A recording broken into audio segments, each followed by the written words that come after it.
So before I begin my formal remarks, I want to share something very personal.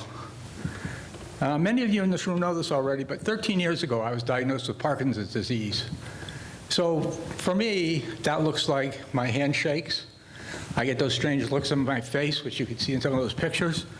And most of all is what psychologists call emotional dysregulation, which means I get very emotional. So you may see that. I doubt I'll get through this without shedding some tears, maybe a lot of tears. But now that you know that, I'm not going to worry about it anymore.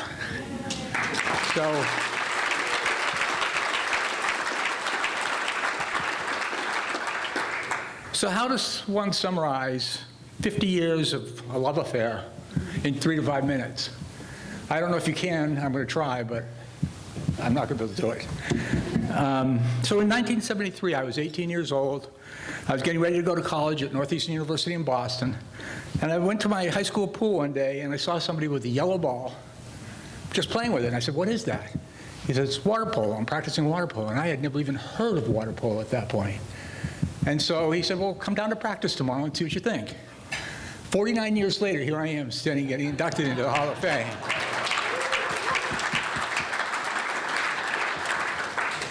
So after 4 years of college water polo, club water polo back east, 2 at Northeastern, 2 at UMass, I graduated with a degree in psychology, and I didn't know what I was going to do next. UMass was a pretty good team. We could beat everybody but Ed Reed's Brown team.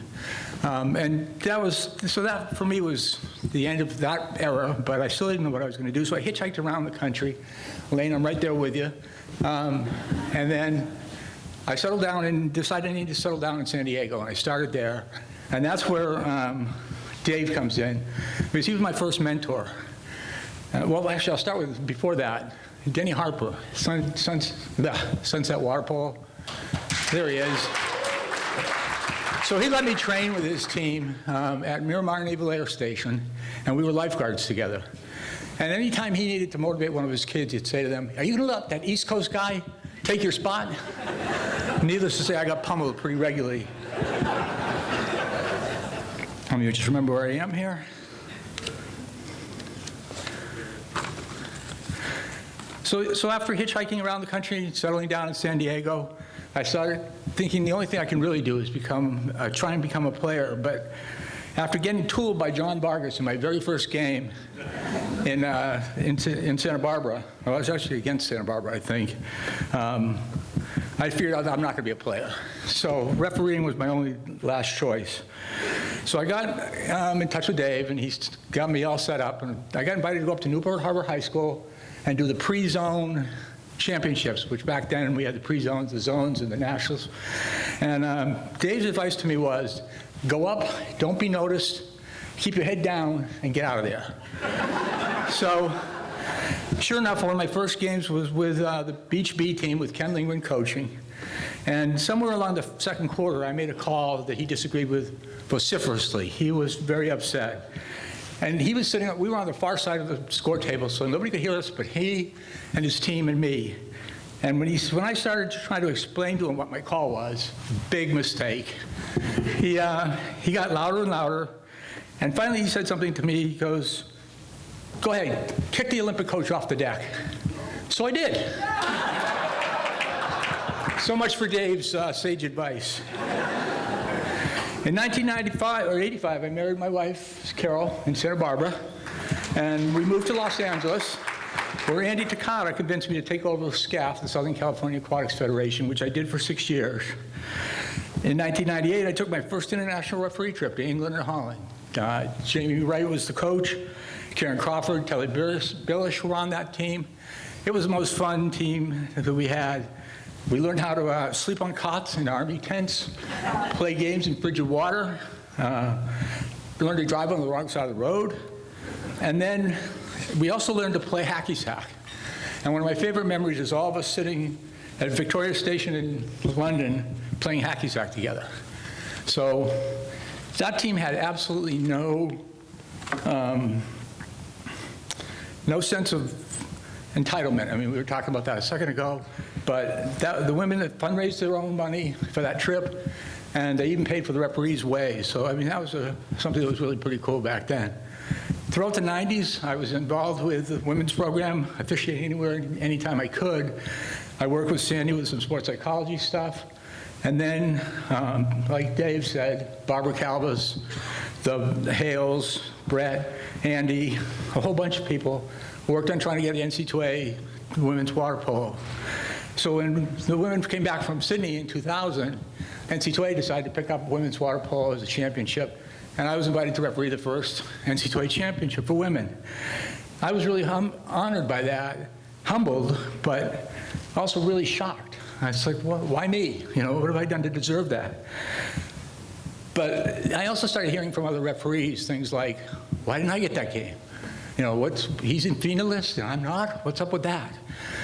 What that taught me is my very first insight into the game, and that is, if you ever get to the point where you think water polo owes you something, get out, because it'll eat you alive.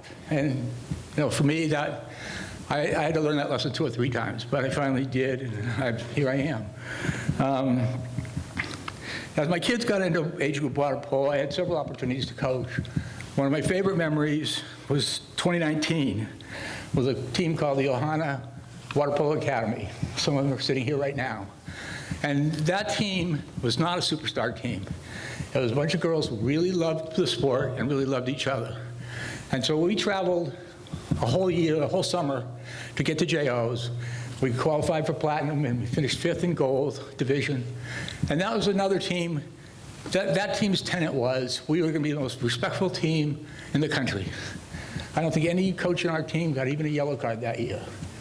But what that also taught me was, you know, you have to stay within your boundaries.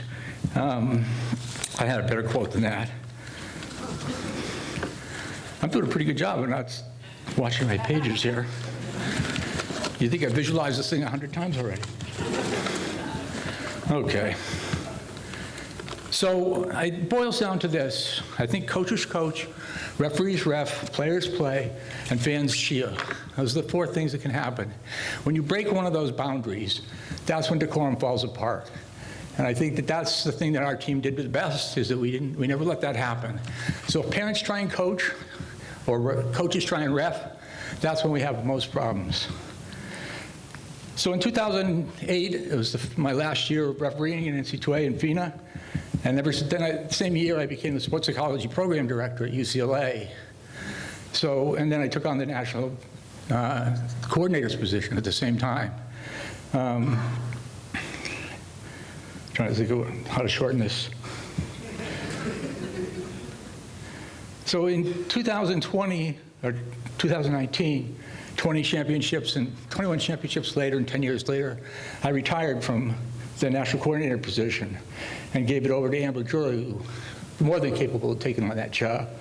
When I started, there was no such thing as the National Evaluated Group, or the NEG, and it's become the driving force, I think, in our efforts to raise the quality and consistency of officiating across the country. So I'd like to ask all the members of NEG, past and present, to stand up and be recognized for the work that they've done.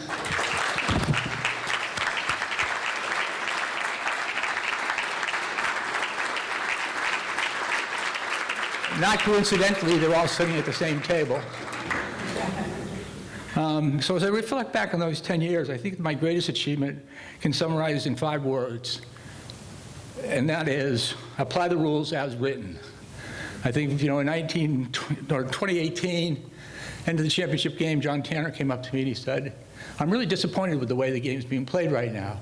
You know, it's too physical. We're not showing the athleticism of our players. But at that time, everybody was trying to change the rules. NCAA and FINA were looking at rule changes. High school was looking at rule changes. Age group was looking at rule changes. I should stop here before I lose it. So the Rules Committee met in 2018 at the NCAA, and we said, rather than change the rules, why don't we just see what happens if we apply the rules the way they're written? Maybe they work.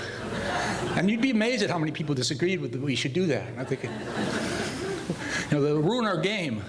Well, our game's on the way to ruin anyway, so let's play with other rules and see how it works. And I think it's worked pretty well. You know, FINA's made some big changes, NCAA's made some changes, but at least we know what works because we've tried it that way.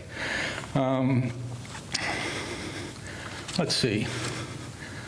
I think that's all I really had to say. There was a closure. Oh, no, there's one more big thing, the last big thing, and it was brought up before, and that is my family. Without them, this long, strange trip never would have happened. So thank you to the three of you, to everybody else, and I'm done.